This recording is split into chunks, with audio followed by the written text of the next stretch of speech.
Alright everybody, it's thought I'd do a little video here while I'm driving. I'm going to get a part for the forwarder, the rotor motor. So it's Sunday here. And the rotor motor for the forwarder has 4 fittings that the bucket hose is going to. And a couple years ago, what happens if you hit those fittings too much is it'll try pulling them out and it wrecks the threads. So the 2 middle fittings on that machine did that. I brought it to a machine shop that I hadn't dealt with before because of where we were working. And he suggested just tigging a fitting in there, which I didn't want to buy a new one at the time, and where we were working and just everything, I wanted to get back going as quick as possible, which was probably never the best idea. So he welded them in, TIG them, but it wasn't strong enough. So I put it on and it immediately started leaking, so I welded around it. And okay, a couple of years later here, Wes was doing something. I think he was going a little too quick, or maybe being a little frustrated, and you can hit those fittings on the boom of the forwarder and it broke the fitting. So you know, when it's welded in like that, and you break a fitting, it's no bueno, not good. So so I brought it to one place and they're like, no, we can't do anything. And then I've dealt with I'm actually pulling in right now, and this guy is some talented. I mean, he is good at his job, and I love working with him because I know when he fixes something, he's gonna do it right. And so I'll explain some more. I'm gonna get out, put my tailgate down.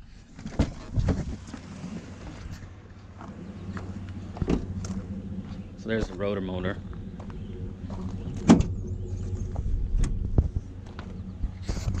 What you can see here, these were the 2 fittings right here.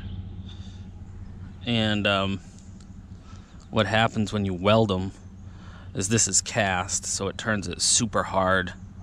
So he had to grind all this back to get it so he could do something with it. So he put pipe thread, because it had like some weird British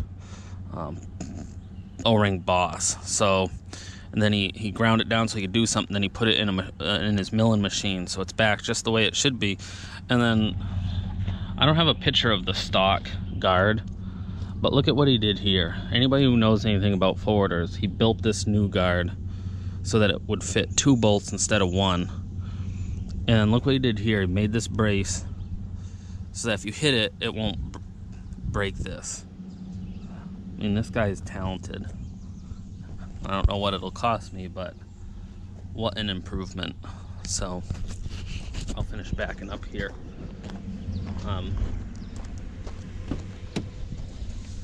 So yeah, that's why I never mind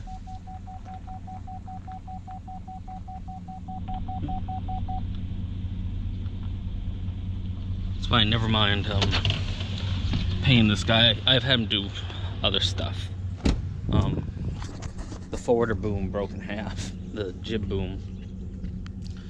And I'm gonna set you guys down for a second here while I put this in.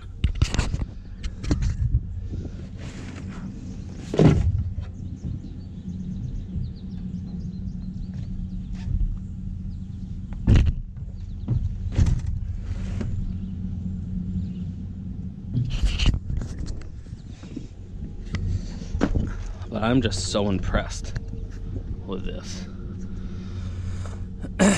So impressed. Because the stock guard that comes on this thing, it has a tab and it ends right here. It cradles the edge of the rotor motor, but it only has 1 bolt. And as soon as you hit it, it loosens up and it'll just snap the bolts. So I could not be more impressed with this guy. So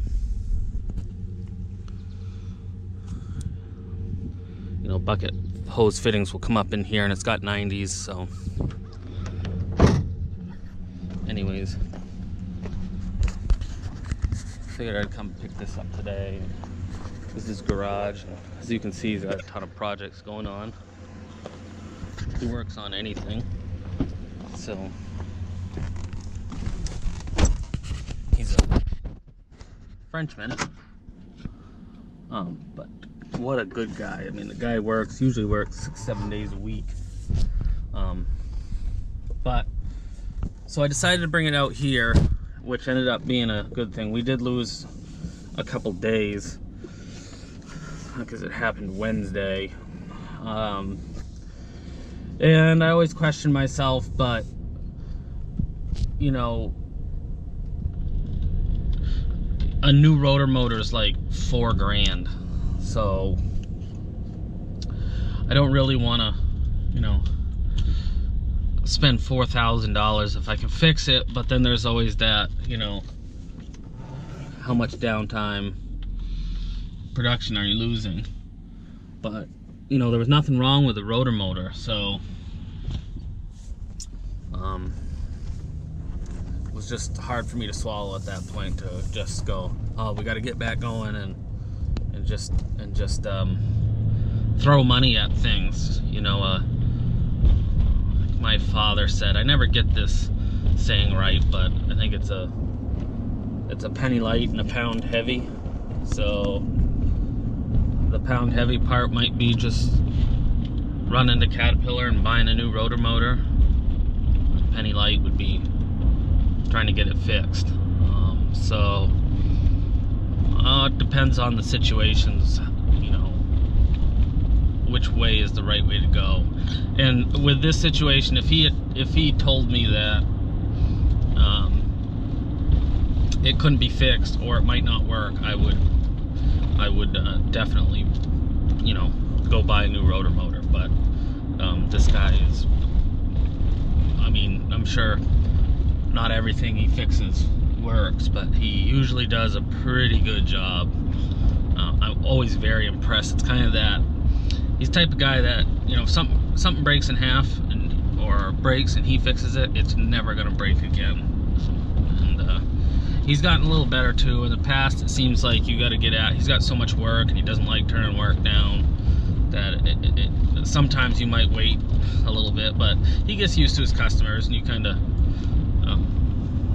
you know, might let him know that this is something I need yesterday, and he's usually pretty good about it. So, and he's got 4 or 5 guys working there in his garage now, where he used to, and he pretty much used to do everything himself. So, anyways, I thought I'd do a video today with the rotor motor as a Sunday morning.